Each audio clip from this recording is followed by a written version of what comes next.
தேவையே இல்லாமல் பெரியார் பெயரை இழுத்து பிரச்சனையை உருவாக்கிய ராஜா மீது நடவடிக்கை எடுக்குமாறு பாரதிய ஜனதா தலைமைக்கு அழுத்தம் வலுக்கிறது. திரிபுராவில் வெற்றி பெற்ற பாரதிய ஜனதா தொண்டர்கள் முன்பிருந்த மார்க்சிஸ்ட் கம்யூனிஸ்ட் அரசு அமைத்த லெனின் சிலையை உடைத்து அகற்றினர். இதற்கு பல தரப்பிலும் எதிர்ப்பு எழுந்த நிலையில் கட்சியின் தேசிய குழு உறுப்பினர் ராஜா மட்டும் லெனினுக்கு அடுத்து பெரியார் சிலைதான் என கருத்து தெரிவித்தார். இது தமிழகத்தில் அனைத்து தரப்பிலும் எதிர்ப்புக்கு இலக்காகி உள்ளது. கலவரத்தை தூண்டும் ராஜாவை குண்டர் சட்டத்தில் கைது செய்ய வேண்டும் என ஸ்டாலின் சொன்னார். பெரியார் சிலையில் கை வைத்தால் கை காலை உடைப்பேன் என வைகோ கூறினார்.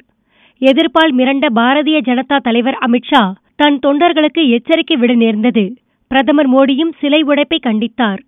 எனினும் ராஜாவின் கருத்தை ஆதரித்து வேலூரில் சில பெரியார் சிலையை சேதப்படுத்தினர். அது சம்பந்தமாக பாரதிய ஜனதா தொண்டரும் இந்திய கம்யூனிஸ்ட் தொண்டரும் கைது செய்யப்பட்டனர். கம்யூனிஸ்டுக்கு பெரியார் மேல் என்ன கோபம் என்பது தெரியவில்லை. சர்ச்சை பெரிதானதும் ராஜா பெரியார் பற்றி தனது ஃபேஸ்புக் பதிவை அழித்துவிட்டார். அந்த பதிவை தான் போடவில்லை என்றும் தனக்கு தெரியாமல் உதவியாளர் போட்டதாகவும் அவரை பணியிலிருந்து நீக்கிவிட்டதாகவும் ராஜா விளக்கமளித்தார். வருத்தமும் தெரிவித்தார். ஆனால் தாமதமாக தெரிவித்த வருத்தத்தால் எந்த பலனும் இல்லை என அவரது கட்சி சேர்ந்த மத்திய அமைச்சர் பொன் ராதாகிருஷ்ணனை கூறினார். கட்சி தொடங்கியுள்ள நடிகர் கமல்ஹாசனும் எய்த அம்பை திரும்ப பெற முடியாது, அதுபோல ராஜாவின் வார்த்தையும் சொன்னதுதான் திரும்ப பெற முடியாது என்றார். பெரியார் சிலையை தொட ராஜா மட்டுமல்ல, அவருடைய முப்பாட்டன் வந்தாலும் முடியாது என திருமாவளவன் குறிப்பிட்டார். தமிழகத்தில் பதற்றத்தை அதிகரிப்பதற்காக செய்யப்படும் விஷமத்தனமான செயல் கண்டிக்கத்தக்கது என்றார் ராமதாஸ். தமிழக பாரதிய ஜனதா மேலிட பொறுப்பாளர் முரளிதர ராவ் பெரியார் போன்ற தலைவர்களையோ அவர்களது சிலைகளையோ அவமதிக்கும் கருத்துக்களையும் செயல்களையும் ஆதரிக்க மாட்டோம் என குறிப்பிட்டார். பல திசைகளில் இருந்தும் கண்டனங்கள் எழுந்து ராஜா வருத்தம் தெரிவித்த பிறகும் பரபரப்பு அடங்கவில்லை. சிலைகள் சேதமாகும் சம்பவங்கள் பரவும் என அச்சம் காவல்துறைக்கு ஏற்பட்டுள்ளது.